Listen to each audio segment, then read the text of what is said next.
Pada video kali ini kita akan belajar tentang networking model. Nah, sebenarnya apa sih networking model itu? Jadi, networking model itu adalah suatu aturan yang mendefinisikan bagaimana komputer itu bisa saling berkomunikasi. Untuk saat ini, networking model yang sangat terkenal itu ada dua, yaitu TCP/IP dan OSI. Nah, kalau kalian sudah pernah belajar tentang komputer network atau jaringan komputer, saya yakin kalian sudah pernah dengar antara dua networking model, entah itu TCP/IP atau OSI.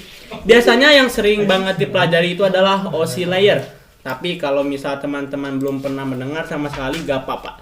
Di sini saya akan jelaskan secara mendalam. Jadi sekali lagi, fungsi dari model itu adalah suatu aturan yang mendefinisikan komputer agar bisa saling berkomunikasi dengan komputer lain. Ini adalah apa yang terjadi jika open networking model belum ada. Jadi sebelum TCP/IP dan OSI layer itu lahir, yang terjadi yaitu setiap vendor dia memiliki networking model masing-masing. Contohnya, pada tahun 1974, IBM membuat networking model miliknya sendiri, yaitu sistem network arsitektur atau biasa disingkat dengan SNA, dan vendor-vendor lain itu juga membuat networking model memiliki sendiri-sendiri. Nah, masalahnya di sini adalah jika di suatu jaringan komputer itu terdiri dari beberapa vendor. Jadi contohnya di sini kita memiliki IBM, kemudian kita memiliki vendor 1 misal, dan kita juga memiliki vendor 2, entah itu vendornya apapun. Nah, jika suatu jaringan komputer terdiri dari beberapa vendor seperti ini, maka kita akan kesulitan untuk menghubungkan antara vendor ini. Jadi contohnya misal nih, kita ingin menghubungkan antara vendor 1 dengan IBM, kemudian ingin menghubungkan IBM dengan vendor 2, dan ingin menghubungkan vendor 1 dengan vendor 2. Dan seterusnya. Nah, itu akan kesulitan. Kenapa? Karena mereka semua memiliki networking model yang berbeda-beda. Contohnya IBM, dia membuat networking modelnya miliknya sendiri dengan networking model yang berbeda-beda. Contohnya IBM tadi membuat networking modelnya sendiri, yaitu SNA atau System Network Architecture. Kemudian vendor 1 juga tentu saja punya networkingnya miliknya sendiri.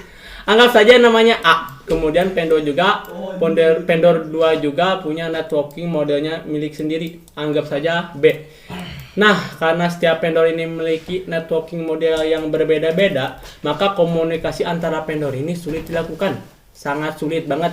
Jadi effort untuk membangun suatu jaringan komputer kalau terdiri dari banyak vendor itu sangat gede. Kemudian untuk membangun suatu jaringan komputer kalau terdiri dari banyak vendor itu sangat gede. Kemudian datanglah open networking model yang ditujukan untuk membatasi komunikasi antar vendor tersebut. Jadi tujuannya adalah nanti semua vendor itu menggunakan networking model yang sama, entah itu OSI atau TCP/IP. Jadi seperti yang saya bilang tadi, bahwa yang terkenal itu adalah dua OSI model dan TCP/IP. OSI model itu terbuat oleh ISO atau International Organization for Standardization, atau TCP/IP model itu dibuat oleh US dan DoD. Nah, untuk saat ini yang paling banyak digunakan atau bahkan yang digunakan itu hanya TCP/IP. Jadi OSI model itu sekarang nggak ada yang pakai. Meskipun mungkin beberapa kalian teman-teman itu banyak yang mendengar tentang OSI model dibandingkan TCP/IP model. Namun kenyataannya untuk saat ini yang banyak digunakan itu hanya TCP/IP. Sudah tidak ada yang menggunakan OSI, tapi tujuan sama sebenarnya itu mendefinisikan bagaimana agar komputer antar vendor itu bisa saling komunikasi dengan mudah. Yaitu mendefinisikan komputer saling vendor itu bisa saling komunikasi dengan mudah. Nah, sekarang kalau sudah ada open networking model, jadi setelah ada TCP/IP dan OSI itu semua networking model sama ini nanti berkomunikasi antar vendor itu sangat mudah dilakukan. Jadi contohnya misal kita ingin agar vendor 1 dan IBM bisa saling komunikasi.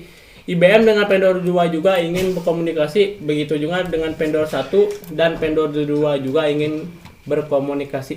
Nah, ini bisa dilakukan dengan sangat mudah.